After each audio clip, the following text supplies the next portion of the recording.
A presidential commission on caring for wounded veterans called for fundamental changes today.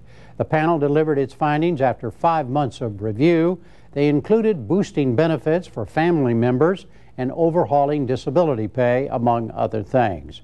Former Senator Bob Dole and Donna Shalala, a former Health and Human Services Secretary, led the commission. We did this because it was important and because there were problems that need to be addressed. And we're expecting, somebody to follow up on it. And many of these can be followed upon by the White House or by the VA and the DOD. And so I'm going to be watching closely. I'm certain other members of the commission are, to see if this happens. These are doable. Yeah. This isn't some pie in the sky. These are doable. I told the president this morning that I almost brought him my Nike t-shirt that said, "Just do it." President Bush created the commission after disclosures of shoddy outpatient care at Walter Reed Army Medical Center in Washington. The group's recommendations would cost an estimated $500 million a year to start. We'll have more on the story right after this news summary. The Senate passed a bill today to address some of the health care issues. It provides special reviews of how the military decides disability pay for veterans. It also boosts their severance pay as they leave the military. And the bill sets aside new funds to diagnose traumatic brain injuries and post-traumatic stress disorder. The House is considering similar measures.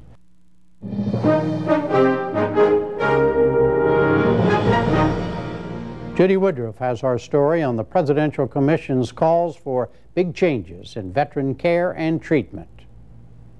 Some 5 months after a public outcry over the care being provided to America's wounded warriors, a presidential commission released its report today on how to improve the system. We knew that the system had some problems, and we also knew that Band-Aids were not going to cut it. Former Senator Bob Dole and former Health and Human Services Secretary Donna Shalala were tapped by President Bush in March to head the 9-member panel. This after disclosures in the Washington Post and Salon Online of poor conditions and treatment of many wounded soldiers in outpatient care at Walter Reed Army Medical Center in Washington. One of the commission's recommendations is to develop integrated care teams for injured service personnel like the panel member Mark Giammatteo, who was injured in Iraq and underwent more than 30 surgeries to save his right leg. Throughout my recovery, my acute medical care was absolutely fantastic. However, I and some of my fellow wounded service members experienced problems with our outpatient care. The Commission has heard the same thing a number of times during our site visits to VA, DOD, and other facilities around the country. That's why, in our report, we have created a system that serves by developing a patient and family-centered integrated care model.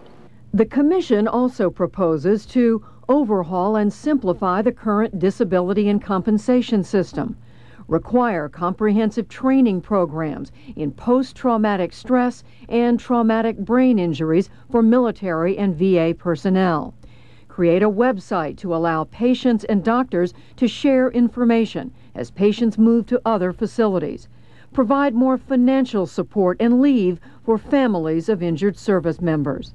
In addition to the President's Commission, at least a half-dozen other panels have been created, and numerous congressional hearings have been held to investigate major health care shortcomings throughout the Departments of Defense and Veterans Affairs. As a result, several top generals and Army officials, including the commander of Walter Reed Hospital, the Secretary of the Army, and the Army Surgeon General, have resigned or were fired.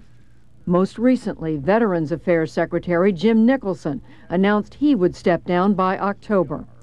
Earlier today, White House officials said they would not act immediately on the Commission's proposals. Then, late this afternoon, after a run at the White House with 2 injured soldiers, President Bush called on both the Congress and his own executive branch to implement the Commission's recommendations. And joining me now are the Commission's co-chairs, former Health and Human Services Secretary Donna Shalala and former Senator Bob Dole. Thank you both for being with us. Thank you. Secretary Shalala, to you first. The report talks about a need for fundamental changes in the way service members who are wounded are cared for. Why the need for fundamental changes? Healthcare has changed, and the need for integrated care from the time in which they're wounded in the field right through their outpatient care to the benefits that they get. It needs to be integrated. You need a team of people. These are injuries that in another war would have caused death, so they're more complex, and we need a different system. In your eyes, Senator Dole, what was it that's wrong with the system right now? Well, there's been something wrong with the system. One of the reports we used was a report by General Bradley, Omar Bradley, in 1956, and he was trying to fix the system. So there's been, you know, all kinds of commissions since then, but a lot of well-intentioned people in both parties, it's not a political thing, did little band-aids. They put one here and one here, and we decided that wasn't going to work. We wanted to go for major reform, and thanks to the efforts of primarily Secretary Shalala, we've done that. We've kept the number limited to six very important ones that will, I think, have a great impact. 6 recommendations. And Secretary Shalala, if you had to choose the most important one, is there one? The 6 combined will have a major impact on improving care and opportunities for wounded soldiers and wounded veterans. You talk about completely restructuring the disability rating system, the compensation system. Right now, Senator Dole, that is handled largely at the Department of Defense. You're recommending moving it to the Veterans Department. I happen to think maybe it's because I've dealt with a lot of people with disability. That's the most important, but the others are probably equally as important. What's going to happen now is that you'll have a physical at the DOD, but the VA is going to make the rating, and they'll work out what the physical should be. So, and you're going to get credit for, say your spouse served 15 years in the Army, Navy, whatever.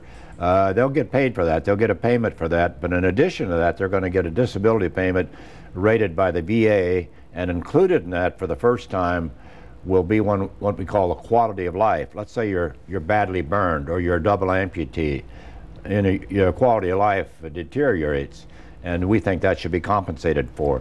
And how is that different, Secretary Shalala, from the way it's done now? Right now, you can get a disability rating both at the Defense Department and at the VA. We've had a lot of mission creep here. Yeah. In fact, what this does is make it very straightforward, and DOD does what it should do, make a decision about whether someone is fit to continue in the military.